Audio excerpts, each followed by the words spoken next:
Price the lord. ಯೇಸು ಕ್ರಿಸ್ತನ ಪ್ರೀತಿಯುಳ್ಳ ಪರಿಶುದ್ಧವಾದ ನಾಮದಲ್ಲಿ ನಿಮ್ಮೆಲ್ಲರನ್ನ ಮತ್ತೊಂದು ದಿನದ ದೇವರ ವಾಕ್ಯ ಧ್ಯಾನ ಮತ್ತು ಈ ಪ್ರಾರ್ಥನೆಗೆ ಸ್ವಾಗತ ಮಾಡುತ್ತೇನೆ.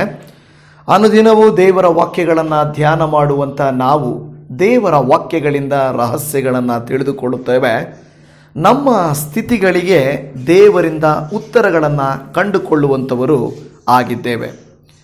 ಅನೇಕ ಸಾರಿ ಜೀವಿತದಲ್ಲಿ ಶಾರೀರಿಕವಾದಂಥ ಇಕ್ಕಟ್ಟು, ಸಾಮಾಜಿಕವಾದಂಥ ಬಿಕ್ಕಟ್ಟು, ಕಷ್ಟ, ಕಣ್ಣೀರು, ವೇದನೆ, ಹುಟ್ಟಿದಾಗಲೇ ಕೆಲವು ಜನರಿಗೆ ಕುರುಡುತನ, ಕಿವುಡುತನ, ಹುಟ್ಟಿದಾಗಲೇ ಶಾರೀರಿಕವಾಗಿ ಎಲುಬುಗಳಿಗೆ ಬಲ ಇಲ್ಲ, ನರದೌರ್ಬಲ್ಯ, ಅನೇಕ ವಿಧವಾದಂಥ ಸಮಸ್ಯೆಗಳು ನಾವು ನೋಡುತ್ತಾ ಇರುತ್ತೇವೆ.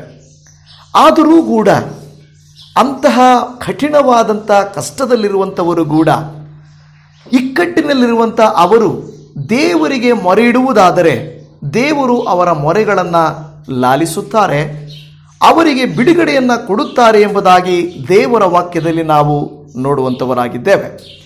ಈ ದಿನದಲ್ಲಿ ವಾಕ್ಯ ಕೇಳಲಿಕ್ಕೆ ಬಂದಿರುವಂಥ ನಿಮ್ಮಲ್ಲಿಯೂ ಅನೇಕರು ಹುಟ್ಟಿದಾಗಲಿಂದಲೇ ಕೆಲವು ಶಾರೀರಿಕ ಬಲಹೀನತೆಗಳಿಂದಿರಬಹುದು, ನಂತರ ಕೆಲವು ಸಮಸ್ಯೆಗಳಲ್ಲಿ ನೀವು ಎದುರಾಗಿರಬಹುದು.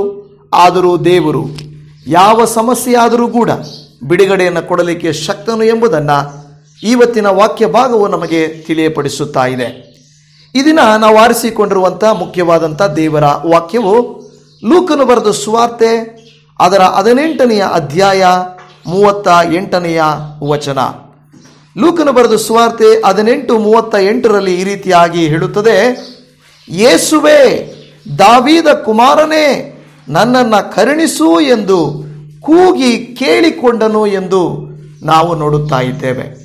ಅನೇಕ ಸಾರಿ ಈ ವಾಕ್ಯವನ್ನು ನಾವು ಧ್ಯಾನ ಮಾಡಿರುತ್ತೇವೆ. ಒಬ್ಬ ಹುಟ್ಟು ಕುರುಡನು, ಅವನು ತನ್ನ ಕಷ್ಟದಲ್ಲಿ, ತನ್ನ ಇಕ್ಕಟ್ಟಿನ ಪರಿಸ್ಥಿತಿಯಲ್ಲಿ ಅವನು ದೇವರಿಗೆ ಮೊರೆ ಇಡುತ್ತಾ ಇದ್ದಾನೆ.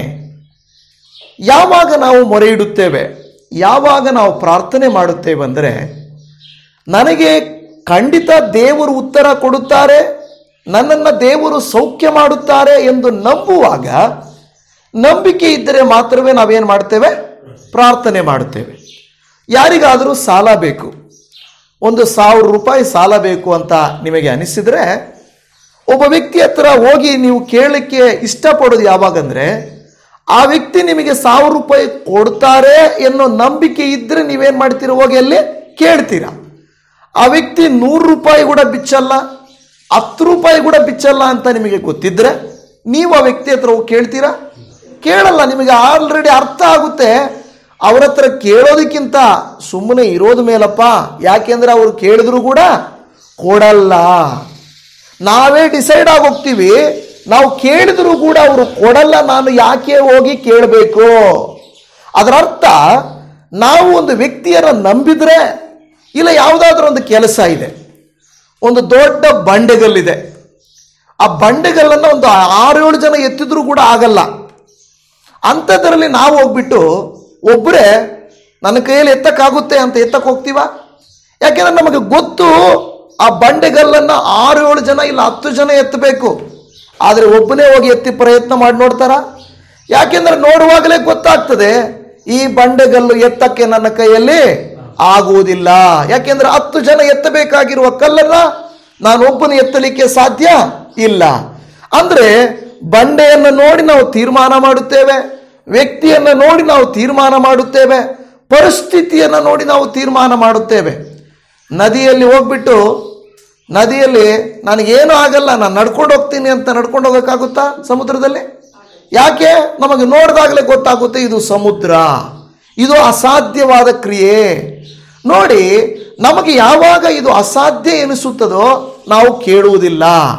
ಆದರೆ ಯಾವಾಗ ನಂಬುತ್ತೇವೋ ಆವಾಗ ನಾವು ಕೇಳುತ್ತೇವೆ, ನಾವು ಕೈ ಹಾಕುತ್ತೇವೆ, ನಾವು ಕೆಲಸ ಮಾಡುತ್ತೇವೆ. ಹಾಗಾದರೆ ಇಲ್ಲಿ ಇರುವಂತ ಒಬ್ಬ ಕುರುಡನನ್ನು ನಾವು ನೋಡುತ್ತಾ ಇದ್ದೇವೆ. ಅವನು ದೇವರ ಬಳಿಯಲ್ಲಿ ಬರುತ್ತಿದ್ದಾನೆ. ಆ ದೇವರ ಬಳಿಯಲ್ಲಿ ಬಂದು, ಯೇಸುವೇ, ದಾವೀದ ಕುಮಾರನೇ, ನನ್ನನ್ನ ಕರುಣಿಸು ಎಂದು ಕೂಗಿ ಕೇಳಿಕೊಂಡನು. ಈ ಕೂಗಿ ಕೇಳಿಕೊಂಡನು ಎಂದು ಹೇಳುತ್ತಾ ಇದೆ. ಹಾಗಾದರೆ ನಾನಿಲ್ಲಿ ಹೇಳುವಂತ ವಿಚಾರವೇನೆಂದರೆ, ಈ ಹುಟ್ಟು ಕುರುಡನಾದಂಥ ಈ ವ್ಯಕ್ತಿಗೆ ಒಂದು ವೇಳೆ ಕೆಲವರು ಈತನ ಹೆಸರನ್ನ ಬಾರ್ತಮೆಯ ಎಂದು ಹೇಳುತ್ತಾರೆ. ಈ ವ್ಯಕ್ತಿಯ ಕಣ್ಣು ಬರುತ್ತದೆ ವ್ಯಕ್ತಿಗೆ ಅಂತ ನಂಬಿಕೆ ಇದೆಯಾ ಆತನಿಗೆ? ನಂಬಿಕೆ ಇರೋದ್ರಿಂದ ತಾನೇ ಆತನು ಕೂಗ್ತಾ ಇದ್ದಾನೆ. ನಾನೇನು ಹೇಳಿದೆ?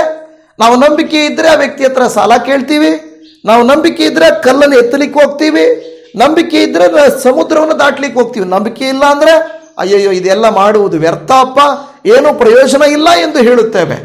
ಹಾಗಾದರೆ ಈ ವ್ಯಕ್ತಿ ಬಾರ್ತಿಮೆಯನ್ನು ಏನೆಂದು ನಂಬಿದ್ದನು? ನನ್ನ ಹುಟ್ಟು ಕುರುಡುತನವನ್ನು ಕೂಡ ಯೇಸು ಸ್ವಾಮಿ ಮಾರ್ಪಡಿಸಬಲ್ಲನು, ಸೌಖ್ಯ ಮಾಡಬಲ್ಲನು, ನನಗೆ ದೃಷ್ಟಿ ಕೊಡಬಲ್ಲನು ಎಂದು ನಂಬಿದ ನಿಮಿತ್ತವಾಗಿ ಈತನು ದೇವರನ್ನ, ಯೇಸುವನ್ನ ಹೋಗುತ್ತಿರುವಾಗ, ಯೇಸುವೇ ದಾವೀದ ಕುಮಾರನೇ ನನ್ನನ್ನು ಕರುಣಿಸು ಎಂದು ಕೂಗಿ ಕೇಳಿಕೊಂಡನು ಎಂದು ನಾವು ನೋಡುತ್ತಾ ಇದ್ದೇವೆ.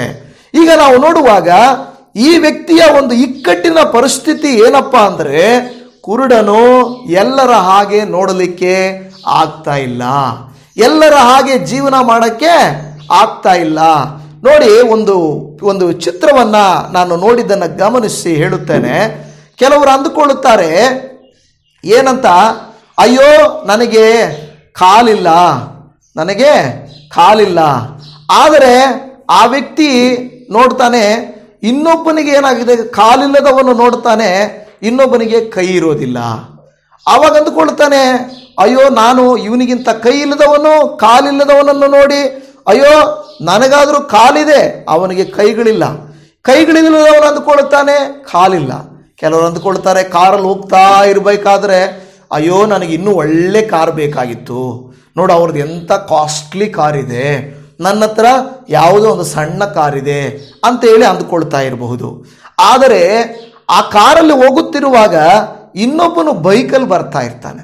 ಆವಾಗ ಈ ಕಾರಲ್ಲಿ ಇರೋನೇನು ಅಂದ್ಕೊಬೇಕು, ಅಯ್ಯೋ ಮಳೆ ಬಂದರೂ ನೆನೆಯದೆ, ನನಗೆ ಕಷ್ಟ ಆಗದಂತೆ, ನಾನು ನೋಡು ಪಾಪ ಇವನು ಬೈಕಲ್ಲಿ ಹೋಗ್ತಾ ಇದ್ದಾನೆ, ನನಗಾದರೂ ಕಾರ್ ಇದೆ. ಈ ಬೈಕಲ್ಲಿ ಹೋಗುವಂಥವನು ಏನಂದ್ಕೊಳ್ಬೇಕು, ಸೈಕಲಲ್ಲಿ ಹೋಗೋನು ನೋಡಿಬಿಟ್ಟು ನನಗಾದರೂ ಗಾಡಿ ಇದೆ, ಇವನು ಸೈಕಲಲ್ಲಿ ಹೋಗ್ತಾ ಇದ್ದಾನೆ ತುಳ್ಕೊಂಡು ಪಾಪ ಅಂತ ಹೇಳ್ಬೋದು.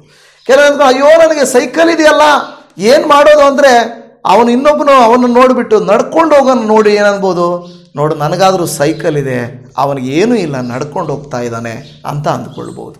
ಈ ನಡ್ಕೊಂಡು ಹೋಗೋನು ನೋಡಪ್ಪ ಅವನ ಹತ್ರ ಸೈಕಲ್ ಇದೆ, ಅವನ ಹತ್ರ ಬೈಕ್ ಇದೆ, ಅವನ ಹತ್ರ ಕಾರ್ ಇದೆ, ನನ್ನ ಹತ್ರ ಏನೂ ಇಲ್ಲ, ನಾನು ನಡ್ಕೊಂಡು ಹೋಗ್ತಾ ಇದ್ದೀನಿ ಅನ್ಬಹುದು. ಆದರೆ ನಡ್ಕೊಂಡು ಹೋಗೋನು ಕುಂಟನನ್ನು ನೋಡಿಬಿಟ್ಟು ಏನನ್ಬೋದು, ನನಗೆ ಕಾಲಾದರೂ ದೇವರು ಕೊಟ್ಟಿದ್ದಾನೆ, ಆದರೆ ದೇವರು ಅವನಿಗೆ ಕಾಲು ಕೂಡ ಕೊಡಲಿಲ್ಲ ಎಂದು ನೋಡ್ತಾನೆ. ಈ ಕುಂಟನು ಕೆಲವು ಸಾರಿ ಕಾಲಿಲ್ಲದವನು ಏನನ್ಬೋದು, ಅಯ್ಯೋ ನೋಡು ಅವನಿಗೆ ಕಾಲಿದೆ, ಅವನಿಗೆ ಕಾರಿದೆ, ಅವನಿಗೆ ಸೈಕಲ್ ಇದೆ, ಬಸ್ ಇದೆ, ಅವನಿಗೆ ಇದಿದೆ ಅದಿದೆ ಎಲ್ಲ ಅಂದುಕೊಳ್ಳಬಹುದು. ಆದರೆ ಈ ಕಾಲಿರುವಂಥವನು ಈ ಕುರುಡನನ್ನು ನೋಡಿಬಿಟ್ಟು ನನಗಾದರೂ ಕಣ್ಣಾದರೂ ಇದೆ, ಈ ಕುರುಡನ್ನು ನೋಡಪ್ಪ ಏನೂ ಇಲ್ಲ ಇವನಿಗೆ. ನೋಡಿ, ಈ ರೀತಿಯಾಗಿ ಒಬ್ಬರನ್ನೊಬ್ಬರು ನಾವು ನೋಡುವಾಗ, ಕೆಲವರನ್ನು ನಾವು ನೋಡುವಾಗ ನಮ್ಮ ಜೀವಿತ ಎಷ್ಟು ಮೇಲಾದದ್ದಾಗಿದೆ. ಕೆಲವರಿಗೆ ಪಾಪ ಏನು ಕೇಳಿಸೋದಿಲ್ಲ, ಕೆಲವರಿಗೆ ಸರಿಯಾಗಿ ಕಾಣಿಸೋದಿಲ್ಲ, ಕೆಲವರಿಗೆ ಮಾತಾಡೋಕ್ಕೆ ಬರಲ್ಲ, ಕೆಲವರು ನಡೆಯೋಕ್ಕಾಗಲ್ಲ, ಎಷ್ಟೊಂದು ಶಾರೀರಿಕ ವೇದನೆಗಳಲ್ಲಿದ್ದಾರೆ. ದೇವರನ್ನ ಅವರು ಕೂಗಿ ಕರೆದು, ಸ್ವಾಮಿ ಯೇಸುವೇ ನನಗೆ ಸಹಾಯ ಮಾಡಪ್ಪ ಎಂದು ಕೂಗಿಕೊಳ್ಳುತ್ತಾ ಇರುತ್ತಾರೆ. ಆದರೆ ನಾವು ಕಾಲಿದ್ದೀವಿ, ಕಾಲಿದೆ, ಕೈ ಇದೆ, ಕಣ್ಣಿದೆ, ಕಿವಿ ಇದೆ, ಈ ಎಲ್ಲ ಕಾರ್ಯಗಳು ಚೆನ್ನಾಗಿ ಅಂತರಿಂದ್ರಿಯಗಳು ಕೆಲಸ ಮಾಡ್ತಾ ಇದ್ದಾವೆ. ಆದರೆ ನಾವು ದೇವರನ್ನ ಕೂಗಿಕೊಳ್ಳೋದಿಲ್ಲ, ದೇವರನ್ನ ಕೇಳ್ಕೊಳ್ಳೋದಿಲ್ಲ, ದೇವರಿಗೆ ಮೊರೆ ಇಡೋದಿಲ್ಲ ಅಂತಿದ್ರೆ ಹೇಗಿರ್ತದೆ? ಅದು ಚೆನ್ನಾಗಿರೋದಿಲ್ಲ. ದೇವರು ಕೊಟ್ಟಿರುವ ಎಲ್ಲದಕ್ಕಾಗಿ ನಾವು ದೇವರಿಗೆ ಸ್ತೋತ್ರ ಮಾಡಬೇಕು. ಏನಾದರೂ ಇಕ್ಕಟ್ಟಿದೆಯಾ, ಏನಾದರೂ ನಿಮಗೆ ಕಷ್ಟ ಇದೆಯಾ, ಶಾರೀರಿಕ ಬಲಹೀನತೆ ಇದೆಯಾ, ನಾವು ಯಾರಿಗೆ ಕೂಗಿ ಕೇಳಿಕೊಳ್ಳಬೇಕು? ದೇವರಿಗೆ ಕೂಗಿ ಕೇಳಿಕೊಳ್ಳಬೇಕು. ಅದೇ ಕೆಲಸವನ್ನ ಈ ವ್ಯಕ್ತಿ ಮಾಡ್ತಾ ಇದ್ದಾನೆ. ಬಾರ್ತಮೆಯನು, ಯೇಸುವೇ ದಾವೀದ ಕುಮಾರನೇ ನನ್ನನ್ನ ಕರುಣಿಸು ಎಂದು ಕೂಗಿ ಕೇಳಿಕೊಂಡನು. ಯಾವಾಗ ನೋಡ್ರಿ ಅವನ ಪರಿಸ್ಥಿತಿ ಏನಾಗಿತ್ತು? 35ನೇ ವಚನದಲ್ಲಿ ಹೇಳುತ್ತದೆ, ದಾರಿಯ ಮಗ್ಗುಲಲ್ಲಿ ಕೂತು ಭಿಕ್ಷೆ ಬೇಡುತ್ತಿದ್ದನು. ಇವಾಗ ಕುರುಡರು, ಒಂದು ವೇಳೆ ಕಾಲಿಲ್ಲದವರು, ಇವರೆಲ್ಲರೂ ಕೆಲವು ಸಾರಿ ಏನ್ ಮಾಡ್ತಾರಂದ್ರೆ ತಮ್ಮ ಏನೋ ಕಷ್ಟಕರವಾದ ಪರಿಸ್ಥಿತಿಯಲ್ಲಿ ಭಿಕ್ಷೆಯನ್ನ ಬೇಡುತ್ತಾ ಇರುತ್ತಾರೆ. ನೀವು ನೋಡಿರ್ತೀರ, ಕೆಲವರು ಕುರುಡರು, ಪಾಪ ಅಂಧರು, ಕುರುಡರು ಅಂತ ಅನ್ಬಾರ್ದು, ಅಂಧರು, ಕೆಲವು ಸಾರಿ ಕಾಲಿಲ್ಲದವರು, ಇವರೆಲ್ಲರೂ ಭಿಕ್ಷೆ ಬೇಡುತ್ತಿದ್ದಾರೆ. ಭಿಕ್ಷೆ ಬೇಡುವಾಗ ಇನ್ನೊಬ್ಬರ ಹತ್ರ ಕೇಳಿಕೊಳ್ಳುವಂಥವರಾಗಿರುತ್ತಾರೆ. ಅವರು ಬಹಳ ಇಕ್ಕಟ್ಟಿನಲ್ಲಿರುತ್ತಾರೆ, ದುಃಖದಲ್ಲಿರುತ್ತಾರೆ. ಒಂದು ವೇಳೆ ಅವರಿಗೆ ಅವರೇನೋ ಬಂಗಲೆಗಳನ್ನ, ಹೌದು, ಈ ಕಾಲದಲ್ಲಿ ಮೊನ್ನೆ ನಾನು ನೋಡಿದೆ, ಮುಂಬೈಯಲ್ಲಿ ಒಬ್ಬ ವ್ಯಕ್ತಿ ಇದ್ದಾನಂತೆ. ಅವನು ಭಿಕ್ಷೆ ಬೇಡುವ ಮಾಡರ್ನ್ ಭಿಕ್ಷುಕ, ಏನಂದ್ರೆ ಆಧುನಿಕ ಭಿಕ್ಷುಕ ಅಂತೆ. ಅವನು ಏನು ಮಾಡಿ, ಅವನ ಹತ್ರ 365 ಕೋಟಿ ಇದೆಯಂತೆ. ಭಿಕ್ಷುಕನ ಹತ್ರ ಎಷ್ಟು ಕೋಟಿ? 365 ಕೋಟಿ. ಯಾವ ಟ್ಯಾಕ್ಸ್ ಕಟ್ತಾ ಇಲ್ಲ, ಯಾವ ಇದು ಕಟ್ತಾ ಇಲ್ಲ. ಅವ್ರು ಹೆಂಗೆ ಸಿಕ್ಕಾಕೊಂಡ ಅಂತ ಹೇಳಿದ್ರೆ, ಒಂದು 26 ಕೋಟಿ ಬಿಲ್ಡಿಂಗ್ ಏನೋ ಕೊಳ್ಳಲಿಕ್ಕೆ ಹೋಗಿತ್ತಂತೆ. ಆಗ ಅವರು ಎನ್ಕ್ವೈರಿ ಮಾಡ್ತಾರೆ, 26 ಕೋಟಿ ರೂಪಾಯಿ ಬಿಲ್ಡಿಂಗ್ ಕೊಳ್ಳಲಿಕ್ಕೆ ಬಂದಿದ್ರೆ ಇವನು ಏನಾಗಿರ್ಬೇಕು ಅಂದ್ರೆ, ಏನಪ್ಪ ಏನು ಮಾಡ್ತೀಯ ನಿಂದು, ಏನು ರಿಯಲ್ ಎಸ್ಟೇಟಾ, ಇಲ್ಲ ಏನು ಗೌರ್ಮೆಂಟ್ ಜಾಬಾ, ನೀನೇನು ಏನು ಅಂದ್ರೆ, ಇಲ್ಲ ನಾನೊಬ್ಬ ಭಿಕ್ಷುಕ ಅನ್ನಂತೆ. ಏನ ಭಿಕ್ಷುಕನ? ಭಿಕ್ಷುಕ ಅದು 26 ಕೋಟಿ ಬಿಲ್ಡಿಂಗ್ ಕೊಳ್ಳಲಿಕ್ಕೆ ಬಂದಿದೀಯಾ ಅಂತ ಕೇಳಿದ್ರೆ, ಹೌದು ನನ್ನ ಹತ್ರ ಪ್ರಾಪರ್ಟಿ ಎಲ್ಲ ಇದೆ ಉಬ್ಕೊಂಡ. ಆವಾಗ ಪೊಲೀಸರು ಏನು ಮಾಡಿದ್ರು, ಕೇಸ್ ಹಾಕಿದ್ರು. ಆವಾಗ ಸಿಕ್ಕಾಕೊಂಡ. ಏನಪ್ಪ, ಅವನ ಕೈ ಕೆಳಗಡೆ 16,000 ಜನ ಭಿಕ್ಷೆ ಬೇಡ್ತಾರಂತೆ. ಅವನ ಕೈ ಕೆಳಗಡೆ ಏನೋ ಅವನಲ್ಲಿ ಅವನು ಒಂದು ಇದು ಮಾಡಿಬಿಟ್ಟು, ಆ ಭಿಕ್ಷೆ ಬೇಡುವಂಥವನು ಇವನಿಗೆ ಪರ್ಸೆಂಟೇಜ್ ಕೊಡಬೇಕು. 20% ಕೊಟ್ರಿ, 80% ನೀವು ತಗೊಳ್ರಿ, ಎಲ್ಲರೂ ನನ್ನ ಅಂಡರಲ್ಲಿ ರಿಜಿಸ್ಟರ್ ಆಗಿರಬೇಕು. ನೋಡಿ, ಇಂಥ ಭಿಕ್ಷುಕರು ಇದ್ದಾರೆ. ಆದರೆ ಆಗಿನ ಕಾಲದಲ್ಲಿ ಈಗ ಈ ಥರದ ಟ್ಯಾಲೆಂಟೆಡ್ ಭಿಕ್ಷುಕರು ಇದ್ದಾರೆ. ಆದರೆ ಆಗಿನ ಕಾಲದಲ್ಲಿ ಚಿಲ್ಲರೆ ಕಾಸುಗಳಿಗೋಸ್ಕರ ಈಗಲೂ ಕೂಡ ಬೇಡ್ತಾರೆ. ಆದರೆ ಈಗ ಸ್ವಲ್ಪ ಮಾಡರ್ನ್ ಆಗಿಬಿಟ್ಟಿದ್ದಾರೆ. ಆದರೆ ಮೊದಲ ಕಾಲದಲ್ಲಿ ಕಾಸುಗಳಿಗಾಗಿ ಅವರು ಬೇಡಿಕೊಳ್ತಾ ಇದ್ರು. ಈಗ ಒಂದು 20-30 ವರ್ಷದಿಂದನೇ ಆ ರೀತಿಗಿದ್ರೆ ಇಂದಿನ ಕಾಲದಲ್ಲಿ ಹೆಂಗಿರ್ಬೋದಲ್ವಾ? ತುಂಬಾ ಭಿಕ್ಷೆ ಬೇಡ್ತಾ ಇತ್ತು. ಅಂದ್ರೆ ಇಲ್ಲಿ ನಾವು ನೋಡುತ್ತಾ ಇದ್ದೇವೆ, ಅವನ ಪರಿಸ್ಥಿತಿ ಬಹಳ ಹೀನವಾಗಿತ್ತು. ಒಂದು, ಎಲ್ಲರಂತೆ ಅವನಿಲ್ಲ, ಭಿಕ್ಷೆ ಬೇಡ್ತಾ ಇದ್ದಾನೆ. 2, ಜನರಂತೆ ಅವನು ಹೋಗಕ್ಕಾಗ್ತಾ ಇಲ್ಲ, ಜನರಂತೆ ಅವನು ನೋಡಕ್ಕಾಗ್ತಾ ಇಲ್ಲ. ಬರೀ ಅವನು ಶಬ್ದವನ್ನ ಕೇಳ್ತಾ ಇದ್ದಾನೆ. ಶಬ್ದವನ್ನ ಕೇಳಿ ಏನ್ ಮಾಡ್ತಾ ಇದ್ದಾನೆ? ವಿಚಾರಿಸ್ತಾ ಇದ್ದಾನೆ. ಏನಂತ? ಏನು ನಡೀತಾ ಇದೆ ಇಲ್ಲಿ? ಎಲ್ಲ ಸೌಂಡ್ ಬರ್ತಾ ಇದೆ. ನಾನು ಕಿವುಡ ಆಗಿರ್ಬೋದು, ಆದರೆ ಅಲ್ಲ, ನಾನು ಕುರುಡ ಆಗಿರ್ಬೋದು, ನಾನು ಕಿವುಡ ಅಲ್ಲ. ನನಗೆ ಕೇಳಿಸ್ತಾ ಇದೆ, ಏನೋ ನಡೀತಾ ಇದೆ ಇಲ್ಲಿ, ಏನು ನಡೀತಾ ಇದೆ ಅಂತ ವಿಚಾರಿಸಿದನು. ಅವರು ಹೇಳಿದರು, ಇಲ್ಲಿ ನಜರೇತಿನ ಯೇಸು ಸ್ವಾಮಿ ಈ ಮಾರ್ಗವಾಗಿ ಹೋಗುತ್ತಾ ಇದ್ದಾನೆ ಎಂದು ತಿಳಿದಾಗ ಇಮ್ಮಿಡಿಯೇಟ್ ಆಗಿ ಅವನು ಏನು ಮಾಡ್ದ? ಎದ್ದು ಬಿಟ್ಟು ಕೂಗಿಕೊಂಡು ದೇವರನ್ನ ಪ್ರಾರ್ಥನೆ ಮಾಡ್ದ. ನಾನು ವಿಷಯ ಹೇಳೋದೇನೆಂದ್ರೆ, ಅವನಿಗೆ ನಂಬಿಕೆ ಇದ್ದರೆ ತಾನೇ ಕೂಗ್ಕೊಳ್ತಾನೆ. ದೇವರು ಅದ್ಭುತ ಮಾಡಬಲ್ಲನು ಎಂದು ನಂಬಿದ್ರಿಂದ ತಾನೇ ಕೂಗ್ಕೊಳ್ತಾನೆ. ನಂಬಿಕೆ ಇಲ್ಲ ಅಂದರೆ, ನಾನು ಪ್ರಾರಂಭದಲ್ಲಿ ಹೇಳಿದ ಹಾಗೆ, ಅವ್ರು ಕೊಡಲ್ಲ ಅಂದರೆ ಕೇಳೋದೇ ಇಲ್ಲ. ನಮ್ಮ ಕೈಯಲ್ಲಿ ಆಗಲ್ಲ ಅಂದರೆ ಎತ್ತಕ್ಕೆ ಹೋಗಲ್ಲ, ನಾವು ನಡೆಯೋಕ್ಕಾಗಲ್ಲ ಅಂದರೆ ನಾವು ನಡೆಯೋಕ್ಕೆ ಹೋಗಲ್ಲ. ಆಗಿರುವಾಗ ಇವನಲ್ಲಿ ನಂಬಿಕೆ ಇತ್ತು. ಆದರೆ ಇವನ ನಂಬಿಕೆಯನ್ನು ಅನೇಕರು ಜನರು ಗದರಿಸ್ತಾ ಇದ್ರು. ಅವನಲ್ಲಿರುವಂಥ ನಂಬಿಕೆಯನ್ನೇನು ಮಾಡ್ತಾರೆ? ಗದರಿಸ್ತಾರೆ. ಏನಂತ ಇಲ್ಲಿ ಹೇಳ್ತದೆ ನೋಡಿದ್ರೆ, ಮುಂದೆ ಹೋಗುತ್ತಿದ್ದವರು ಸುಮ್ಮನಿರು ಎಂದು ಅವನನ್ನ ಏನು ಮಾಡಿದ್ರು?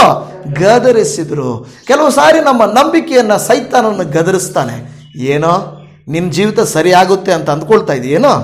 ಹಾಗಲ್ಲ, ಸುಮ್ಮನೆ ಇರು, ನಿನ್ನ ಕೈಯಲ್ಲಿ ಸಾಧನೆ ಮಾಡೋಕ್ಕಾಗಲ್ಲ, ಇದು ನಿನಗೆ ಸಿಗಲ್ಲ, ನಿನ್ನ ಕುಟುಂಬ ಸರಿಯಾಗಲ್ಲ, ನೀನು ಜಾಬ್ ಪಡ್ಕೊಳ್ಳಲ್ಲ, ನಿನ್ನ ಕೈಯಲ್ಲಿ ಇದು ಸಾಧ್ಯ ಇಲ್ಲ ಅಂತ ಸೈತಾನನು ಎಲ್ಲೋ ಒಂದು ಪಿಸುಗುಟ್ಟುವ ಅಪನಂಬಿಕೆಯ ಮೂಲಕ ನಮ್ಮನ್ನ ಗದರಿಸ್ತಾ ಇರ್ತಾನೆ. ಆದರೆ ಪ್ರಿಯ ದೇವಜನವೇ, ದುಷ್ಟನಾದ ಸೈತಾನನಾಗಲಿ, ಸೈತಾನನು ಮನುಷ್ಯರ ಮೂಲಕವಾಗಲಿ ನಿನ್ನ ಕೈಯಲ್ಲಿ ಆಗಲ್ಲ. ನೀನೇನು ಸಾಧನೆ ಮಾಡ್ತೀಯ? ಇಷ್ಟು ವಯಸ್ಸಾಗೋಗಿದೆ, ವಿದ್ಯಾಭ್ಯಾಸ ಇಲ್ಲ, ನಿನಗೆ ತಿಳುವಳಿಕೆ ಇಲ್ಲ, ನಿನಗೆ ಸಪೋರ್ಟ್ ಇಲ್ಲ, ನೀನು ಹೆಂಗೆ ಸಾಧನೆ ಮಾಡ್ತೀಯ ಅಂತ ಸೈತಾನನು ಮೆಲ್ಲಗೆ ಗದರಿಸಬಹುದು, ಗಟ್ಟಿಯಾಗಿ ಗದರಿಸಬಹುದು. ಮೆಲ್ಲಗೆ ಹೇಗೆ ಗದರಿಸ್ತಾರೆ? ಕೆಲವು ಸ್ನೇಹಿತರು ಬಂದು ಹೇಳ್ತಾರೆ, ಸುಮ್ಮನೆ ಇರಪ್ಪ, ಆ ಬಿಸ್ನೆಸ್ ಎಲ್ಲ ಮಾಡಿ ನೀನೇನು ಸಕ್ಸಸ್ ಆಗ್ತೀಯಾ? ಹೌದಲ್ವಾ? ಕೆಲವರು ಹೇಳ್ತಾರೆ, ನೀನೇನು ಹೋಟೆಲ್ ಮಾಡಿ ಬಿಸ್ನೆಸ್ ಮಾಡಿ ಸಕ್ಸಸ್ ಆಗ್ತೀಯೇನೋ, ವ್ಯಾಪಾರ ಮಾಡಿ ಸಕ್ಸಸ್ ಆಗ್ತೀಯೇನೋ, ಏನಾದರೂ ವಾಹನ ಕೊಂಡು ಸಕ್ಸಸ್ ಆಗ್ತೀಯೇನೋ, ಸುಮ್ಮನೆ ಇರಪ್ಪ ಅಂತ ಮೆಲ್ಲನೆಯ ಸ್ವರದಲ್ಲಿ ಗದರಿಸ್ತಾರೆ. ಇನ್ನು ಕೆಲವರು ತಂದೆ ತಾಯಿಗಳ ಮೂಲಕ ಸುಮ್ಮನೆ ಇರು, ಮಾಡಬೇಡ, ಆಗಲ್ಲ ಅಂತ ಗದರಿಸ್ತಾನೆ. ಇಲ್ಲಿ ಜನರು ಅವನನ್ನ ಗದರಿಸಿದರು. ಆದರೆ ನಂಬಿಕೆ ನಿಮ್ಮಲ್ಲಿದ್ದರೆ ಯಾವ ಗದರಿಕೆಗೂ ನಾವು ಅಂಜಬಾರದು. ನಂಬಿಕೆ ಇದ್ದರೆ ನಾವು ಗದರಿಕೆಗೆ ಏನಾಗಬಾರದು, ಅಂಜಬಾರದು. ಗದರಿಸೋರು ಗದರಿಸ್ತಾರೆ, ಆದರೆ ನಾವು ಮಾಡೋ ಕೆಲಸ ನಾವು ಮಾಡಬೇಕು, ನಂಬೋದನ್ನ ನಂಬಬೇಕು. ಯಾಕೆಂದ್ರೆ ನಂಬಿದ್ರೇನೆ ಬಿಡುಗಡೆ, ನಂಬಿದ್ರೇನೆ ಅದ್ಭುತ ಬರೋದು. ಅವ್ರು ಹೇಳಿದ್ರು ಅಂತ ಇವನು ಕೂಡ ಆಯ್ತು ಸ್ವಾಮಿ, ಆಯ್ತು, ಸರಿ ಸರಿ ಅಂತ ಸುಮ್ಮನೆ ಆಗೋಗಿದ್ರೆ ಇವನಿಗೆ ಬಿಡುಗಡೆ ಆಗ್ತಾ ಇತ್ತ? ಬಿಡುಗಡೆ ಆಗ್ತಾ ಇರಲಿಲ್ಲ. ಅವರು ಗದರಿಸಿದ್ರು ಕೂಡ, ಅವರು ಸುಮ್ಮನಿರು ಎಂದು ಹೇಳಿದರು ಕೂಡ, ಮತ್ತೆ ಕೂಡ ದಾವೀದ ಕುಮಾರನೇ ನನ್ನನ್ನು ಕರುಣಿಸು ಎಂದು ಮತ್ತಷ್ಟು ಕೂಗಿಕೊಂಡನು. ಆಗ ಯೇಸು ನಿಂತು ಆತನನ್ನು ತನ್ನ ಬಳಿಗೆ ಕರೆತರುವುದಕ್ಕೆ ಅಪ್ಪಣೆ ಕೊಟ್ಟನು. ಅವನ ಹತ್ತಿರಕ್ಕೆ ಬಂದನು. ಆತನು ಅವನನ್ನು ನಾನು ನಿನಗೆ ಏನು ಮಾಡಬೇಕೆಂದಿದ್ದಿ ಎಂದು ಕೇಳಲು ಅವನು ನನಗೆ ಕಣ್ಣು ಬರುವಂತೆ ಮಾಡಬೇಕು ಸ್ವಾಮಿ ಅಂದನು. ಅಂದರೆ ಅವನು ನಂಬಿದ್ದ ಯೇಸು ಸ್ವಾಮಿ ತನಗೆ ಅದ್ಭುತವನ್ನ ಮಾಡುತ್ತಾನೆಂದು. ಇವತ್ತು ಈ ವಾಕ್ಯವನ್ನು ಕೇಳುತ್ತಿರುವಂತ ನನ್ನ ಪ್ರೀತಿಯ ಸಹೋದರಿ ಸಹೋದರ, ನೀವು ಕೂಡ ನಂಬಬೇಕು. ತಡವಾದರೂ ನಂಬಬೇಕು, ದೇವರು ಅದ್ಭುತ ಮಾಡುತ್ತಾನೆಂದು. ನಂಬಿದರೆ ಹೊಂದುವಿರಿ. ಯೇಸು ಅವನಿಗೆ ನಿನಗೆ ಕಣ್ಣು ಬರಲಿ, ನಿನ್ನ ನಂಬಿಕೆ ನಿನ್ನನ್ನು ಸ್ವಸ್ಥ ಮಾಡುತ್ತದೆ ಎಂದು ಹೇಳಿದನು. ತಕ್ಷಣವೇ ಅವನಿಗೆ ಏನಾಯಿತು? ಕಣ್ಣು ಬಂದವು. ಅವನು ದೇವರನ್ನ ಕೊಂಡಾಡುತ್ತಾ ಆತನ ಹಿಂದೆ ಹೋದನು. ನೋಡಿ, ಅವನಿಗೆ ಬಂದ ತಕ್ಷಣ, ಕಣ್ಣು ಬಂದ ತಕ್ಷಣ ಓಡೋಗಿಲ್ಲ. ಅಯ್ಯಯ್ಯೋ ತಡಿಯಪ್ಪ, ನಮ್ಮ ಮನೆಗೆ ಹೋಗಿ ಸ್ವಲ್ಪ ತೋರಿಸ್ಕೊಂಬರೋಣ, ನಾನು ಹೋಗ್ಬೇಕು, ಹೆಂಗಾಯ್ತೋ, ನಮ್ಮ ಮಕ್ಕಳು ಹೆಂಗಿದಾರೋ, ನನ್ನ ಮನೆ ಹೆಂಗಿದೆಯೋ, ಮನೆ ಮಕ್ಕಳಿದಾರೆಲ್ಲ ಗೊತ್ತಿಲ್ಲ, ಮನೆ ಹೆಂಗಿದೆಯೋ, ಅಪ್ಪ ಅಮ್ಮ ಹೆಂಗಿದಾರೋ, ಹೆಂಗಿದೆ ನೋಡ್ಬೇಕು ಅಂತ ಓಡೋಗಲಿಲ್ಲ. ದೇವರು ಸೌಖ್ಯ ಮಾಡಿದ ತಕ್ಷಣ ಅವನು ಯೇಸುವಿನಿಂದ ಹೋದರು. ನನ್ನ ಪ್ರಿಯ ದೇವಜನವೇ, ದೇವರು ಮಾಡಿದ ಉಪಕಾರಕ್ಕೆ ನಾವು ದೇವರಿಗೆ ಕೃತಜ್ಞತೆ ಸಲ್ಲಿಸುವಂಥವರಾಗಿರಬೇಕು. ಇವನ ಇಕ್ಕಟ್ಟಿನ ಸಮಯದಲ್ಲಿ ದೇವರು ಅವನಿಗೆ ವಿಶೇಷ ಸಹಾಯಕನು ಆದನು. ಇವತ್ತು ನಿಮ್ಮ ನನ್ನ ಜೀವಿತದಲ್ಲಿ ಇಕ್ಕಟ್ಟಿನಲ್ಲಿದ್ದೀರಾ? ದೇವರು ಸಹಾಯ ಮಾಡುತ್ತಾನೆ. ಕೀರ್ತನೆ 46ನೇ ಕೀರ್ತನೆ 1ನೇ ವಚನದಲ್ಲಿ ದೇವರು ನಮಗೆ ಆಶ್ರಯ ದುರ್ಗವಾಗಿದ್ದಾನೆ, ಆತನು ಇಕ್ಕಟ್ಟಿನಲ್ಲಿ ನಮಗೆ ವಿಶೇಷ ಸಹಾಯಕನಾಗಿದ್ದಾನೆ. ಇಕ್ಕಟ್ಟು, ಸಾಲದ ಇಕ್ಕಟ್ಟು, ರೋಗದ ಇಕ್ಕಟ್ಟು, ನಿಮಗೆ ಯಾವ ಬಿಕ್ಕಟ್ಟು ಇದ್ದರೂ ಕೂಡ ನಿಮಗೆ ನಂಬಿಕೆ ಇದ್ದರೆ, ದೇವರ ಹತ್ರ ಕೇಳಿದರೆ, ದೇವರ ವಾಕ್ಯ ಹೇಳುತ್ತದೆ ಆತನು ನಮಗೆ ಆಶ್ರಯ ದುರ್ಗವಾಗಿದ್ದಾನೆ, ಇಕ್ಕಟ್ಟಿನಲ್ಲಿ ನಮಗೆ ವಿಶೇಷ ಸಹಾಯಕನಾಗಿದ್ದಾನೆ. ಇಸ್ರಾಯೇಲರು 400 ವರ್ಷಗಳ ಕಾಲ ಅವರು ಇಕ್ಕಟ್ಟಿನಲ್ಲಿದ್ದರು, ದಾಸತ್ವದಲ್ಲಿದ್ದರು. ಅಂತ ಸಂದರ್ಭದಲ್ಲಿ ಅವರು ಏನು ಮಾಡಿದ್ರು? ದೇವರಿಗೆ ಮೊರೆ ಇಟ್ಟರು. ದೇವರಿಗೆ ಮೊರೆ ಇಟ್ಟರು, ಕೇಳಿದ್ರು, ದೇವರೇ, ಅಬ್ರಹಾಮ, ಈಸಾಕ, ಯಾಕೋಬರ ದೇವರೇ, ನಮ್ಮ ಪಿತೃಗಳ ದೇವರೇ, ನಮ್ಮನ್ನ ಕಾಪಾಡಯ್ಯ ಎಂದು ಮೊರೆ ಇಟ್ಟಾಗ ದೇವರು ಮೊರೆ ಇಟ್ಟ ತಕ್ಷಣ ಏನು ಮಾಡಿದ್ರು? ಕಾರ್ಯರೂಪಕ್ಕೆ ತಂದರು. ಮೋಶೆ ಎಂಬ ಭಕ್ತನನ್ನ ಅಲ್ಲಿ ಉಳಿಸಿದನು. ತಂದೆ ತಾಯಿಗಳೇನು ಮಾಡಿದ್ರು? ಮೋಶೆ ಎಂಬ ಮಗುವನ್ನ 3 ತಿಂಗಳ ಕಾಲ ಬಚ್ಚಿಟ್ರು. ನಮ್ಮ ಕೈಯಲ್ಲಿ ಆಗೋದು ಎಷ್ಟು ಮಾಡಬೇಕು ಅಷ್ಟು ನಾವು ಮಾಡಬೇಕು, ಮಿಕ್ಕಿದ್ದನ್ನ ದೇವರೇನು ಮಾಡ್ತಾನೆ? ಅವರ ತಂದೆ ತಾಯಿಗಳು ಏನು ಮಾಡಿದ್ರು? 3 ತಿಂಗಳು ಮಗುವನ್ನ ಬಚ್ಚಿಡ್ಲಿಕ್ಕೆ ಅವ್ರ ಕೈಯಲ್ಲಿ ಸಾಧ್ಯ ಆಯಿತು, ಆದರೆ ಅದರ ನಂತರ ಆಗಲಿಲ್ಲ. ಆದರೆ ದೇವರೇನು ಮಾಡಿದ ಗೊತ್ತಾ? ಅದೇ ಮಗುವನ್ನ ಯಾವ ರಾಜನು ಕೊಲ್ಲಬೇಕೆಂದು ಆಲೋಚಿಸಿದನೋ ಮಕ್ಕಳನ್ನ, ಅದೇ ಆಸ್ಥಾನದಲ್ಲಿ ಬೆಳೆಸಿದನು. ನೋಡಿದ್ರೆ ಎಂತ ಆಶ್ಚರ್ಯ ಅಲ್ವಾ? ಯಾವ ಅರಸನು ಮಕ್ಕಳನ್ನೆಲ್ಲ ಕೊಲ್ತಾ ಇದ್ದನೋ ಅದೇ ಅರಮನೆಯಲ್ಲಿ ಬೆಳೆಯುವಂತೆ ಮೋಶೆಯನ್ನು ಮಾಡಿದನು. ಹೇಗೆ ಮಾಡಿದನು? ಆ ಮಗುವನ್ನ ನಾವು ನೋಡುತ್ತೇವೆ. ಮೋಶೆಯ ಅಕ್ಕ ಅಲ್ಲಿ ನಿಂತ್ಕೊಂಡು ನೋಡ್ತಾಳೆ. ಆ ಒಂದು ಬುಟ್ಟಿಯಲ್ಲಿ ಹಾಕಿ ನೀರಲ್ಲಿ ಬಿಡ್ತಾರೆ. ಆ ಬುಟ್ಟಿಯನ್ನು ನೋಡಿದಂಥ ಫರೋಹನ ಮಗಳು ಸ್ನಾನಕ್ಕೆ ಬಂದಾಕೆ ಎಷ್ಟು ಚೆನ್ನಾಗಿದೆ ಮಗು ಅಂತ ನೋಡಿ ಆ ಮಗುವನ್ನು ಎತ್ಕೊಂಡೋಗಿ ಮತ್ತೆ ಅದೇ ಮಗುವನ್ನು ಈ ತಾಯಿಗೆ ಕೊಟ್ಟು, ನೀನು ಸಾಕಮ್ಮ, ನನಗೆ ಇನ್ನು ಸ್ವಲ್ಪ ಕಾಲ ಅಂತ ಕೊಟ್ಟು, ನೋಡಿ ಎಷ್ಟು ಆಶ್ಚರ್ಯಕರವಾಗಿ ದೇವರು ನಡೆಸ್ತಾನೆ. ಇಸ್ರಾಯೇಲರು ಇಕ್ಕಟ್ಟಿನಲ್ಲಿ ಮೊರೆ ಇಟ್ಟಾಗ ದೇವರು ಸಹಾಯ ಮಾಡ್ತಾನೆ. ನಮಗೆ ಅಸಾಧ್ಯ ಎನಿಸ್ತದೆ. ಈ ಮಗು ಯಾರು? ಈ ಮಗು ಇಸ್ರಾಯೇಲರ ಮಗು. ಆ ಇಸ್ರಾಯೇಲರ ಮಗು ಬದುಕಬಾರದು, ಸಾಯಿಸ್ಬಿಡಬೇಕು ಅಂತ ರೂಲ್ಸ್ ಇರುತ್ತೆ. ಆದರೂ ದೇವರು ಅಲ್ಲಿ ನಾವು ನೋಡುವಾಗ ಇಕ್ಕಟ್ಟಿನಲ್ಲಿ ಮೊರೆ ಇಟ್ಟವರ ಅವರ ಮೊರೆಗೆ ಆತನು ಕಿವಿಗೊಟ್ಟು ಅವರಿಗೆ ಸಹಾಯ ಮಾಡಿದನು ಎಂದು ನಾವು ದೇವರ ವಾಕ್ಯದಲ್ಲಿ ನೋಡುತ್ತಾ ಇದ್ದೇವೆ. ಪ್ರಿಯ ದೇವಜನವೇ, ಇಸ್ರಾಯೇಲರು ಯಥಾರ್ಥವಾಗಿ ದೇವರಿಗೆ ಮೊರೆ ಇಟ್ಟರು. ಇಷ್ಟು ಕಾಲ 400 ವರ್ಷಗಳ ಕಾಲ ದೇವರಿಗವರು ಮೊರೆ ಇಡಲಿಲ್ಲ, ಕೂಕ್ಕೊಳ್ಳಿಲ್ಲ, ಪ್ರಾರ್ಥನೆ ಮಾಡಲಿಲ್ಲ. ಆದರೆ 400 ವರ್ಷ ಆದಮೇಲೆ ಅಯ್ಯೋ, ನಮ್ಮ ಪೂರ್ವಿಕರ ದೇವರೊಬ್ಬರು ಇದ್ದಾರಪ್ಪ, ಪಿತೃಗಳ ದೇವರು, ಅಬ್ರಹಾಮನ, ಈಸಾಕನ, ಯಾಕೋಬನ ದೇವರು, ಆತನಿಗೆ ನಾವು ಮೊರೆ ಇಟ್ಟರೆ ನಮ್ಮ ಮೊರೆಯನ್ನು ಆತನ ಕೇಳ್ತಾನೆ. ಇಕ್ಕಟ್ಟಿನಲ್ಲಿ ಇದ್ದೇವಲ್ವಾ, ಯಾಕೆ ದೇವರಿಗೆ ಮೊರೆ ಇಡಬಾರ್ದು? ನಾವು ದೇವರಿಗೆ ಯಾಕೆ ಪ್ರಾರ್ಥಿಸಬಾರ್ದು ಅಂತ ಅವರು ಮೊರೆ ಇಟ್ಟಾಗ ದೇವರು ವಿಶೇಷವಾಗಿ ಅವರಿಗೆ ಸಹಾಯ ಮಾಡಿದನು ನಾವು ನೋಡುತ್ತಾ ಇದ್ದೇವೆ. ನನ್ನ ಪ್ರಿಯ ದೇವಜನವೇ, ಇವತ್ತು ನೀವು ನಾನು ಇಕ್ಕಟ್ಟಿನಲ್ಲಿರುವಾಗ ಆ ಹುಟ್ಟು ಕುರುಡನು ಹೇಗೆ ಬರ್ತಮಿಯನ್ನು ದೇವರನ್ನ ಕೂಗಿಕೊಂಡನೋ, ಇಸ್ರಾಯೇಲರು ಹೇಗೆ ದೇವರನ್ನ ಕೂಗಿಕೊಂಡ್ರೋ, ಯಾಕೆ ಕೂಗಿಕೊಂಡ್ರು? ನನ್ನ ಪ್ರಶ್ನೆ ಇವತ್ತು ಅದೇನಂದ್ರೆ, ಅವರು ನಂಬಿದ್ದರಿಂದ ಕೂಗಿಕೊಂಡ್ರು. ಅವರಿಗೆ ನಂಬಿಕೆ ಇತ್ತು. ಇಸ್ರಾಯೇಲರಿಗೂ ಕೂಡ ನಮ್ಮ ದೇವರು ನಮ್ಮನ್ನು ಬಿಡಿಸಬಲ್ಲನು ಎಂಬ ನಂಬಿಕೆ ಇದರಿಂದ ಕೂಗಿಕೊಂಡ್ರು. ದೇವರು ವಿಶೇಷವಾಗಿ ಸಹಾಯ ಮಾಡಿದರು. ಕೀರ್ತನೆಗಳಲ್ಲಿ 145ನೇ ಕೀರ್ತನೆ 18ನೇ ವಾಕ್ಯ 19, 20ರಲ್ಲಿ ನಾವು ನೋಡುತ್ತೇವೆ, ಯೆಹೋವನಿಗೆ ಮೊರೆ ಇಡುವವರು ಯಥಾರ್ಥವಾಗಿ ಮೊರೆ ಇಡುವುದಾದರೆ ಆತನು ಹತ್ತಿರವಾಗಿಯೇ ಇದ್ದಾನೆ. ಅದರ 19ನೇ ವಚನ ಹೇಳ್ತದೆ, ತನ್ನಲ್ಲಿ ಭಯಭಕ್ತಿ ಉಳ್ಳವರ ಇಷ್ಟವನ್ನ ನೆರವೇರಿಸುತ್ತಾನೆ, ಅವರ ಕೂಗನ್ನ ಕೇಳಿ ರಕ್ಷಿಸುತ್ತಾನೆ. ಏನನ್ನ ಕೇಳಿ ರಕ್ಷಿಸ್ತಾನೆ? ಅವರ ಕೂಗನ್ನ ಕೇಳಿ ರಕ್ಷಿಸುತ್ತಾನೆ. ಇಸ್ರಾಯೇಲರ ಕೂಗನ್ನ ಕೇಳಿದನು, ಬಾರ್ತಿಮೇಯನಾದ ಕುರುಡನ ಕೂಗನ್ನ ಕೇಳಿದನು. ಪೇತ್ರನು ನೀರಿನಲ್ಲಿ ಮುಳುಗುತ್ತಿರುವಾಗ ಸ್ವಾಮಿ ಕಾಪಾಡು ಎಂದು ಕೂಗಿದನು, ಅವನನ್ನು ರಕ್ಷಿಸಿದನು. ಇವತ್ತು ಆಪತ್ತುಗಳಲ್ಲಿ, ಸಮಸ್ಯೆಗಳಲ್ಲಿ, ಇಕ್ಕಟ್ಟುಗಳಲ್ಲಿ ನಾವು ಕೂಡ ಸಿಕ್ಕಿರುವುದಾದರೆ ದೇವರಿಗೆ ಕೂಗ್ಕೊಳ್ಬೇಕಾದ್ರೆ ಏನಿರಬೇಕು? ನಮ್ಮಲ್ಲಿ ನಂಬಿಕೆ ಇರಬೇಕು, ಯಥಾರ್ಥವಾದಂಥ ಪ್ರಾರ್ಥನೆ ಇರಬೇಕು, ಯಥಾರ್ಥವಾದಂಥ ನಂಬಿಕೆ ಇರಬೇಕು. ನಂಬಿದ್ರೇನೆ ನಾವು ಕೂಗ್ತೀವಿ, ಇಲ್ಲಾಂದ್ರೆ ನಾವು ಕೂಗಕ್ಕೆ ಹೋಗಲ್ಲ. ಇಸ್ರಾಯೇಲರು ಹಾಗೇನೆ, ಇವನು ಹಾಗೇನೆ, ನಾವು ಹಾಗೇನೆ. ಎಲ್ಲರೂ ದೇವರು ಕಾಪಾಡಲು ಶಕ್ತನು ಎಂದು ನಂಬಿದ್ರಿಂದನೇ ಪೇತ್ರನ ಕಾಪಾಡ್ದ. ಪೇತ್ರನ ಕೂಗಿಕೊಂಡ. ಇಲ್ಲದೆ ಹೋಗಿದ್ರೆ ಪೇತ್ರ ಅಯ್ಯೋ ನಾನು ಸತ್ತೋದೆ ಅನ್ಬೇಕಾಗಿತ್ತು. ಆದರೆ ಪೇತ್ರನು ಸ್ವಾಮಿ ನನ್ನನ್ನು ಕಾಪಾಡು ಅಂದ್ರೆ ಅದರ ಅರ್ಥ ಏನೋ? ಯೇಸು ಸ್ವಾಮಿ ಕಾಪಾಡಲಿಕ್ಕೆ ಶಕ್ತನಾಗಿದ್ದಾನೆ, ಅವನು ನಂಬಿದ. ಇವತ್ತು ನೀವು ನಾನು ನಂಬುವುದಾದರೆ, ದೇವರಲ್ಲಿ ನಂಬಿಕೆ ಇಡುವುದಾದರೆ ಖಂಡಿತ ದೇವರು ನಮಗೆ ಸಹಾಯ ಮಾಡುತ್ತಾನೆ. ಯೆಹೋವನು ತನ್ನನ್ನ ಪ್ರೀತಿಸುವವರೆಲ್ಲರನ್ನ 145ನೇ ಕೀರ್ತನೆ 20ನೇ ವಾಕ್ಯ ಹೇಳ್ತದೆ, ಯೆಹೋವನು ತನ್ನನ್ನ ಪ್ರೀತಿಸುವವರೆಲ್ಲರನ್ನ ಕಾಪಾಡುತ್ತಾನೆ. ಹಾಗಾದ್ರೆ ನಾವೇನ್ ಮಾಡಬೇಕಾದ್ರೆ, ನಮ್ಮನ್ನ ದೇವರು ಕಾಪಾಡಬೇಕಾದ್ರೆ ನಾವೇನ್ ಮಾಡಬೇಕು? ದೇವರನ್ನ ಪ್ರೀತಿಸಬೇಕು. ಪ್ರಾರ್ಥಿಸುವುದು ಮಾತ್ರ ಅಲ್ಲ, ಪ್ರೀತಿಸಬೇಕು. ದೇವರನ್ನು ಪ್ರೀತಿಸಿದ್ರೆ ನಾವು ಪ್ರಾರ್ಥಿಸಕ್ಕಾಗಲ್ಲ. ಯಾವಾಗಲೂ ಕೊಡು ದೇವರೇ ಅಲ್ಲ. ದೇವರನ್ನು ನಾವು ಪ್ರೀತಿಸಿದರೆ ದೇವರು ನಮ್ಮನ್ನು ಕೂಡ ಕಾಪಾಡುತ್ತಾನೆ, ಆತನು ನಮಗೆ ಸಹಾಯ ಮಾಡುತ್ತಾನೆ. ಯೆಹೋವನು ತನ್ನನ್ನು ಪ್ರೀತಿಸುವವರೆಲ್ಲರನ್ನ ಕಾಪಾಡುತ್ತಾನೆ, ಆದರೆ ಎಲ್ಲ ದುಷ್ಟರನ್ನ ಸಂಹರಿಸುತ್ತಾನೆ ಎಂದು ದೇವರ ವಾಕ್ಯ ಹೇಳುತ್ತಾ ಇದೆ. ಇವತ್ತು ನನ್ನ ಪ್ರಿಯ ದೇವಜನವೇ, ಅನೇಕ ಸಾರಿ ಆಪತ್ಕಾಲದಲ್ಲಿ ನಾವಿರುವಾಗ ಕೂಗಿಕೊಳ್ಳಬೇಕು. ತಂದೆಗಳು ಕೆಲವರು ಯೇಸು ಸ್ವಾಮಿ ಹತ್ರ ಬಂದು, ಅಪ್ಪ ನಾನು ಆಪತ್ತಿನಲ್ಲಿದ್ದೇನೆ, ಕಾಪಾಡು, ನಾನು ವಿಪತ್ತಿನಲ್ಲಿದ್ದೇನೆ, ನನ್ನನ್ನು ಕಾಪಾಡು, ನಾನು ಕಷ್ಟದಲ್ಲಿದ್ದೇನೆ, ನನ್ನನ್ನು ಕಾಪಾಡು ಎಂದು ಯೇಸುವಿನ ಬಳಿಗೆ ಬಂದವರು ಯಾರು ಬರಿಗೈಯಲ್ಲಿ ಹೋಗಲಿಲ್ಲ. ಇವತ್ತು ಯೇಸು ಸ್ವಾಮಿ ಹತ್ರ ನೀವು ನಾನು ಬಂದಿದ್ದೇವೆ, ಕೂಗಿಕೊಳ್ಳುತ್ತಿದ್ದೇವೆ, ಕೇಳಿಕೊಳ್ಳುತ್ತಿದ್ದೇವೆ, ಪ್ರಾರ್ಥಿಸುತ್ತಿದ್ದೇವೆ, ಪ್ರೀತಿಸುತ್ತಿದ್ದೇವೆ. ಸ್ವಲ್ಪ ತಡ ಆಗ್ಬೋದು, ಆದರೆ ಬಂದೇ ಬರುವುದು. ದೇವರು ಉತ್ತರಿಸುವನು, ಸಹಾಯ ಮಾಡಿಯೇ ಮಾಡುವನು. ನಾವು ಎಂತಹ ಆಪತ್ಕಾಲದಲ್ಲಿದ್ದರೂ, ಕುಗ್ಗಿ ಹೋಗಿದ್ದರೂ ನಮ್ಮ ಸಹಾಯಕನು ಆತನೇ ಆಗಿದ್ದಾನೆ.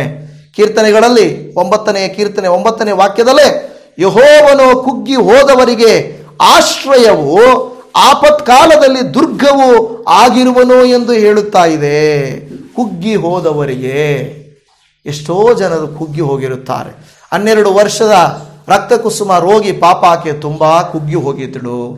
ಏನು ಮಾಡಬೇಕು ಆಕೆಗೆ ಗೊತ್ತಿಲ್ಲ. ಗುಪ್ತವಾದ ರೋಗ, ಹೇಳ್ಕೊಳಕ್ಕೂ ಆಗಲ್ಲ. ಕೆಲವು ರೋಗಗಳು ಯೇಸುವಿನ ಹತ್ರ ಬಂದರು, ಸ್ವಾಮಿ ನಾನು ಕುರುಡ, ನನಗೆ ಸೌಖ್ಯ ಮಾಡಪ್ಪ, ನಾನು ಕುಂಟ, ನನಗೆ ಕಾಲು ಕೊಡಪ್ಪ, ನಾನು ಕುಷ್ಠರೋಗಿ, ನನಗೆ ಸೌಖ್ಯ ಮಾಡಪ್ಪ ಎಂದು ಕೇಳಿಕೊಂಡ್ರು.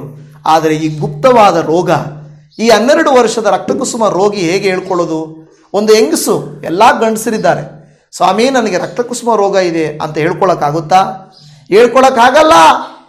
ಕೆಲವು ಸಾರಿ ಡಾಕ್ಟರ್ಗಳ ಹತ್ರ ಹೇಳಕ್ಕಾಗಲ್ಲ, ತಂದೆ ತಾಯಿಗಳ ಹತ್ರ ಹೇಳಕ್ಕಾಗಲ್ಲ. ಗುಪ್ತವಾದ ಕಾಯಿಲೆಗಳು, ಹೇಳಬೇಕು ಹೇಳಬಾರ್ದು, ತನ್ನ ಪರಿಸ್ಥಿತಿಗಳು. ಕೆಲವು ಯವನ ಮಕ್ಕಳು ಕೂಡ ಅದೇ ರೀತಿಯಲ್ಲೇ, ಯಾರ ಹತ್ರ ಹೇಳ್ಕೊಂಡ್ರು ಅವಮಾನ ಆಗುತ್ತೆ, ನಾನು ಹೇಗೆ ಹೇಳ್ಕೊಳ್ಳಿ ಅಂತ ಬಾಧೆ ಪಡ್ತಾ ಇರ್ತಾರೆ. ಆದರೆ ಗುಪ್ತವಾದ ರೋಗವನ್ನು ಕೂಡ ಯೇಸು ಸ್ವಾಮಿ ಕಾಣಲಿಕ್ಕೆ ಶಕ್ತನಾಗಿದ್ದಾನೆ, ರೋಗ ಸೌಖ್ಯ ಮಾಡಲಿಕ್ಕೆ ಶಕ್ತನಾಗಿದ್ದಾನೆ. ಮಗಳೇ ಅಂಜಬೇಡ, ನಿನ್ನ ನಂಬಿಕೆಯೇ ನಿನ್ನನ್ನು ಸ್ವಸ್ಥ ಮಾಡಿತು ಎಂದು ಯೇಸು ಸ್ವಾಮಿ ಹೇಳುತ್ತಾ ಇದ್ದಾರೆ. ಅಂದರೆ ಆಕೆ ಯೇಸುವನ್ನು ನಂಬಿದಳು. ಯಾಕೆಂದರೆ ಎಷ್ಟೋ ವೈದ್ಯರನ್ನು ಕಂಡಳು, ಎಷ್ಟೋ ಪ್ರಯತ್ನಗಳನ್ನು ಮಾಡಿದಳು. ಆದರೆ ಯೇಸು ಸ್ವಾಮಿ ಹೇಳ್ತಾರೆ, ನೀನು ನಂಬಿದ್ರಿಂದಾನೇ ನಿನ್ನನ್ನು ಮುಟ್ಟಿದೀಯಾ, ಇಲ್ಲಾಂದರೆ ನೀನು ಮುಟ್ತಾನೇ ಇರಲಿಲ್ಲ. ಮುಟ್ತಾ ಇದ್ರ? ಸುಮ್ಮನೆ ಯಾಕೆ ಮುಟ್ತಾರೆ? ಆದರೆ ಆಕೆ ನಂಬಿದಳು, ನಾನು ಯೇಸುವಿನ ಬಟ್ಟೆ ಗೊಂಡೆಯನ್ನು ಮುಟ್ಟಿದರೆ ಸಾಕು, ನನಗೆ ಸೌಖ್ಯವಾಗುತ್ತೆ ಅಂತ ಆಕೆ ನಂಬಿದಳು. ನಾವು ನಂಬುವಾಗಲೇ ನಾವು ಕೂಗುತ್ತೇವೆ, ನಾವು ನಂಬುವಾಗಲೇ ಪ್ರಾರ್ಥಿಸ್ತೇವೆ, ನಂಬುವಾಗಲೇ ಹೋಗುತ್ತೇವೆ, ನಂಬುವಾಗಲೇ ಯೇಸುವಿನ ಬಳಿಗೆ ಬರುತ್ತೇವೆ. ಇವತ್ತು ನಂಬಿರೋದ್ರಿಂದಲೇ ನಾವೆಲ್ಲರೂ ಈ ಒಂದು ವಾಕ್ಯವನ್ನು ಕೇಳ್ತಾ ಇದ್ದೇವೆ, ಯೇಸುವಿನ ಬಳಿಗೆ ಬಂದಿದ್ದೇವೆ. ಹಾಗಾದರೆ ನಮಗೆ ಸಹಾಯ ಮಾಡಲಿಕ್ಕೆ ದೇವರು ಶಕ್ತನಾಗಿದ್ದಾನೆ. ದೇವರ ವಾಕ್ಯ ಹೇಳುತ್ತಾ ಇದೆ, ಕೀರ್ತನೆಗಳು 62:7 ನನ್ನ ರಕ್ಷಣೆಗೂ ಮಾನಕ್ಕೂ ದೇವರೇ ಆಧಾರ, ನನಗೆ ಬಲವಾದ ದುರ್ಗವೂ ಆಶ್ರಯವೂ ದೇವರಲ್ಲಿಯೇ. ನೋಡಿ, ನಮಗೆ ಮಾನಕ್ಕೂ ರಕ್ಷಣೆಗೂ ದೇವರೇ ಆಧಾರ. 38 ವರ್ಷದ ಆ ಒಂದು ಕೊಳದ ಬಳಿಯಲ್ಲಿ ಬಿದ್ದವನು ಕೂಡ ಅವನಿಗೆ ನಂಬಿಕೆನೇ ಇರಲಿಲ್ಲ. ಅವನಿಗೆ ಏನು ನಂಬಿಕೆ ಇರಲಿಲ್ಲ? ಅವನು ಹೇಳ್ತಾನೆ, ಸ್ವಾಮಿ, ಆ ನೀರು ಉಕ್ಕುವಾಗ ನನ್ನನ್ನು ಇಳಿಸುವವರು ಒಬ್ಬರೂ ಇಲ್ಲ, ನನಗೆ ಸಹಾಯಕರು ಯಾರೂ ಇಲ್ಲಪ್ಪ. ಯೇಸು ಸ್ವಾಮಿ ಗೊತ್ತಾಯಿತು, ಹೌದು ನನಗೆ ಅರ್ಥ ಆಯಿತು, ನಿನಗಿಂತ ಮುಂಚೆ ಯಾರು ಹಿಡಿತಾ ಇದ್ದಾರೆ, ನಿನಗಿಂತ ಮುಂಚೆ ಯಾರೋ ಹೋಗ್ಬಿಡ್ತಾ ಇದ್ದಾರೆ, ನನಗೆ ಗೊತ್ತಾಯಿತು, ಆದ್ದರಿಂದಲೇ ನಾನು ನಿನ್ನ ಹತ್ತಿರಕ್ಕೆ ಬಂದಿದ್ದೇನೆ. ಯೇಸು ಸ್ವಾಮಿ ಅವನನ್ನು ಕಂಡು ನಿನ್ನ ಹಾಸಿಗೆಯನ್ನು ಎತ್ಕೊಂಡು ಹೋಗು ಎಂದು ಹೇಳಿದರು. ಪ್ರಿಯ ದೇವಜನವೇ, ಯೇಸು ಸ್ವಾಮಿ ಸಹಾಯಕನು, ಇಕ್ಕಟ್ಟಿನಲ್ಲಿರುವವರಿಗೆ ಸಹಾಯಕನು, ಕಷ್ಟದಲ್ಲಿರುವವರಿಗೆ ಸಹಾಯಕನು. ಆದರೆ ನಮ್ಮಲ್ಲಿ ನಂಬಿಕೆ ಇರಬೇಕು, ನಾವು ದೇವರನ್ನು ಪ್ರೀತಿಸುವವರಾಗಿರಬೇಕು, ಯೇಸುವಿನನ್ನು ಕೂಗಿ ಕೇಳಿಕೊಳ್ಳುವವರಾಗಿರಬೇಕು, ಪ್ರಾರ್ಥಿಸುವವರಾಗಿರಬೇಕು. ಅರ್ಥ ಆಯ್ತಲ್ಲ? ನಾವು ಪ್ರಾರ್ಥಿಸುವವರಾಗಿರಬೇಕು, ನಂಬುವವರಾಗಿರಬೇಕು ಮತ್ತು ದೇವರನ್ನ ಪ್ರೀತಿಸುವವರಾಗಿರಬೇಕು. ಸುಮ್ಮನೆ ದೇವರೇ ನನಗೆ ಕೊಡಪ್ಪ ಕೊಡಪ್ಪ ಅಂತ ಕೇಳಿಕೊಳ್ಳುವವರಲ್ಲ, ದೇವರನ್ನು ನಾವು ಕೇಳಿಕೊಳ್ಳುವವರು, ಕೂಗಿಕೊಳ್ಳುವವರಾಗಿರಬೇಕು. ಪ್ರಿಯದೇಶನವೇ, ಇಸ್ರಾಯೇಲರಿಗೆ ಬಿಡುಗಡೆ ಬಂತು, ಕುರುಡನಿಗೆ ಕಣ್ಣು ಬಂತು, ರಕ್ತಕುಸುಮ ರೋಗಿಗೆ ಗುಪ್ತವಾದ ರೋಗವು ವಾಸಿಯಾಯಿತು, ಪೇತ್ರನು ನೀರಲ್ಲಿ ಮುಳುಗುವವನು ರಕ್ಷಿಸಲ್ಪಟ್ಟನು. ಅವರೆಲ್ಲರೂ ನಂಬಿದರಿಂದ ಕೂಗಿಕೊಂಡರು, ಪ್ರಾರ್ಥಿಸಿದರು, ನಂಬಿದರು, ಪ್ರೀತಿಸಿದರು, ರಕ್ಷಣೆ ಹೊಂದಿಕೊಂಡರು. ಇವತ್ತು ನಾವು ಕೂಡ ಕರ್ತನ ಸಮ್ಮುಖದಲ್ಲಿದ್ದೇವೆ. ದೇವರಿಗೆ ಸಾಧ್ಯ. ದೇವರು ಮೋಶೆಯನ್ನ ಯಾರು ಕೊಲ್ಲುತ್ತಿದ್ದರೋ ಕೊಲ್ಲುವವರ ಮನೆಯಲ್ಲೇ ಕಾಪಾಡಿದನು. ಅದೇ ರೀತಿಯಲ್ಲಿ ನಮಗೂ ಕೂಡ ದೇವರ ಅದ್ಭುತ ಮಾಡಬಲ್ಲನು. ನಮ್ಮ ಕಣ್ಣುಗಳನ್ನು ಮುಚ್ಚೋಣ, ನಾವು ಪ್ರಾರ್ಥನೆ ಮಾಡಿಕೊಳ್ಳೋಣ. ನಾವು ಯಾರಂತಾದರೂ ಇರಬಹುದು. ಯೇಸುವೇ, ಅಪ್ಪ ಪರಿಶುದ್ಧನಾದ ಕರ್ತನೆ, ನಿನ್ನ ಪಾದ ಸನ್ನಿಧಿಗೆ ನಾವು ಬಂದಿದ್ದೇವಯ್ಯ. ಈಗೋ ಕರ್ತನೆ, ಇವತ್ತು ಕೇಳಿದಂಥ ವಾಕ್ಯ, ದಾವೀದ ಕುಮಾರನೇ ನನ್ನನ್ನು ಕರುಣಿಸು ಎಂದು ಕೂಗಿ ಕೇಳಿಕೊಂಡನು ಎಂದು ನಾವು ನೋಡುತ್ತಾ ಇದ್ದೇವಪ್ಪ. ಇಸ್ರಾಯೇಲರು ಕೂಗಿ ಮೊರೆಯಿಟ್ಟರು, ಪೇತ್ರನು ಮೊರೆಯಿಟ್ಟನು. ಅಪ್ಪ ಕರ್ತನೆ, ಕುಷ್ಠರೋಗಿಗಳು ಮೊರೆಯಿಟ್ಟರು, ಅಪ್ಪ ಅನೇಕರು ಮೊರೆಯಿಟ್ಟರು. ಅವರ ಮೊರೆಗಳನ್ನು ನೀವು ಲಾಲಿಸಿದಿರಿ, ಅವರಿಗೆ ಇಕ್ಕಟ್ಟಿನಲ್ಲಿ ವಿಶೇಷ ಸಹಾಯಕರಾಗಿದ್ದಿರಿ. ಇವತ್ತು ಯಾರಾದರೂ ಅದೇ ರೀತಿಯಲ್ಲಿ ಇಕ್ಕಟ್ಟಿನಲ್ಲಿ ಇದ್ದು ಅಪ್ಪ ಅವರಿಗೆ ಸಹಾಯ ಬೇಕೆಂದು ಗುಪ್ತವಾದ ರೋಗಗಳಾಗಲಿ, ಕಷ್ಟಕರವಾದ ಸಮಸ್ಯೆಗಳಾಗಲಿ, ಸಾಲಗಳಾಗಲಿ, ಕುಟುಂಬದಲ್ಲಿ ಅಪ್ಪ ದೇವರೇ ಏರುಪೇರುಗಳಾಗಲಿ, ಅನೈತಿಕ ಸಂಬಂಧಿಗಳಾಗಲಿ, ಕರ್ತನೇ ದೇವರೇ ಗಂಡ ಬಿಟ್ಟುವುದು ಹೋಗುವುದು, ಅನೈತಿಕ ಸಂಬಂಧ ಇಟ್ಟುಕೊಳ್ಳುವುದು, ಗುಪ್ತವಾಗಿರುವಂಥ ಯಾವ ಪ್ರಾರ್ಥನಾ ಮನವಿಗಳಾದರೂ ಕೂಡ ಇವತ್ತು ಕರ್ತನೇ ನಾವು ಮೊರೆಯಿಟ್ಟು ಪ್ರಾರ್ಥಿಸುವುದಾದರೆ, ನಿಮ್ಮನ್ನು ಪ್ರೀತಿಸಿ ನಂಬುವುದಾದರೆ ನೀವು ನಮಗೆ ಅದ್ಭುತಗಳನ್ನು ಮಾಡಲಿಕ್ಕೆ ಶಕ್ತನಾಗಿದ್ದೀರಪ್ಪ. ಇವತ್ತು ಹೌದಯ್ಯ, ಇದು ಸತ್ಯವಾದ ಮಾತು. ನನ್ನ ಜೀವಿತದಲ್ಲಿ ಈ ರೀತಿಯಾಗಿದೆ, ಹೋರಾಟ ತುಂಬ ಇದೆ ಅಪ್ಪ. ಅನೇಕರು ನನ್ನನ್ನು ಸುಮ್ಮನಿರು ಅಂತಾರೆ, ಗದರಿಸ್ತಾರೆ, ನನ್ನನ್ನು ಅವಮಾನಿಸ್ತಾರೆ, ನನ್ನ ಮೇಲೆ ಕೀಳಾದ ಕೆಟ್ಟದಾದ ಮಾತುಗಳನ್ನು ಆಡುತ್ತಾರೆ, ನನ್ನ ಬಗ್ಗೆ ಅಪಾರ್ಥ ಮಾಡಿಕೊಳ್ಳುತ್ತಾರೆ. ದೇವರೇ, ಇಲ್ಲ ಸಲ್ಲದ ಮಾತುಗಳನ್ನು ನನ್ನ ಕುರಿತಾಗಿ ಮಾತಾಡಿಕೊಳ್ಳುತ್ತಾರೆ. ಆದರೆ ಅಪ್ಪ, ಈಗೋ ನನ್ನ ಬಲಹೀನತೆ ಏನೇ ಇದ್ದರೂ, ಗುಪ್ತವಾದ ಸಮಸ್ಯೆಗಳು ಏನೇ ಇದ್ದರೂ, ಇಕ್ಕಟ್ಟಿನ ಪರಿಸ್ಥಿತಿಗಳಲ್ಲಿ ನಾನಿದ್ದರೂ ಕೂಡ ನಿನ್ನ ಬಳಿಯಲ್ಲಿ ಬಂದು ನಾನು ಮೊರೆ ಇಡುವಾಗ ನೀವು ನನ್ನ ಮೊರೆಯನ್ನು ಆಲಿಸುತ್ತೀರಿ. ಯಾಕೆಂದರೆ ಮೊರೆಯಿಟ್ಟವರ ಮೊರೆಯನ್ನು ಕೇಳಿ ರಕ್ಷಿಸಿದ ಹಾಗೆ ನಮ್ಮನ್ನು ನೀವು ರಕ್ಷಿಸುತ್ತೀರಿ. ನಿಮಗೆ ಸ್ತೋತ್ರ. ಈ ದಿನದ ಪ್ರಾರ್ಥನೆಯನ್ನು ಕೇಳಿದಕ್ಕಾಗಿ ನಿನಗೆ ಕೋಟಿ ಕೋಟಿ ವಂದನೆಗಳಪ್ಪ. ಈಗೋ ಇಕ್ಕಟ್ಟಿನಲ್ಲಿ ದಾವೀದ ಕುಮಾರನೇ, ಯೇಸುವೇ ನನ್ನನ್ನು ಕರುಣಿಸು ಎಂದು ಕೂಗಿಕೊಂಡಂತೆ ನಾವು ಕೂಡ ಕೂಗಿಕೊಳ್ಳುತ್ತಾ ಇದ್ದೇವೆ. ನಮಗೆ ವಿಶೇಷ ಸಹಾಯವನ್ನು ಮಾಡು, ಉಪಕಾರವನ್ನು ಮಾಡು, ಅದ್ಭುತವನ್ನು ಮಾಡು, ಆಶ್ಚರ್ಯವಾದ ಕಾರ್ಯವನ್ನು ಮಾಡಿ ನಿನ್ನನ್ನೇ ನಾವು ಮತ್ತೆ ಹಿಂಬಾಲಿಸುವಂತೆ ಸಹಾಯ ಮಾಡಿಕೊಡು.